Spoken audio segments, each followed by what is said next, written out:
આ રીતે રાષ્ટ્રધ્વજને 3 ભાગમાં હોય છે.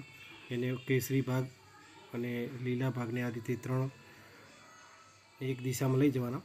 લઈ ગયા બાદ પોતાની આંગળીઓ દ્વારા આ રીતે ગળી પાડતા જશો અને એમ કરતાં કરતાં છેક રાષ્ટ્રધ્વજને પૂરેપૂરો વાળી દેવાનો છે.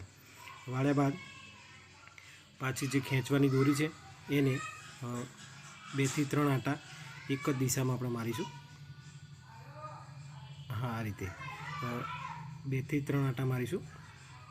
એટલે આંટા મારતી વખતે જે છેલ્લી જે દોરી ખેંચવાની છે એને આપણે સાઈડમાં રાખી અને એ દોરીને એના અંદરના ભાગમાંથી તમે જુઓ ફરીથી કે એના અંદરના ભાગમાંથી ખેંચવાની.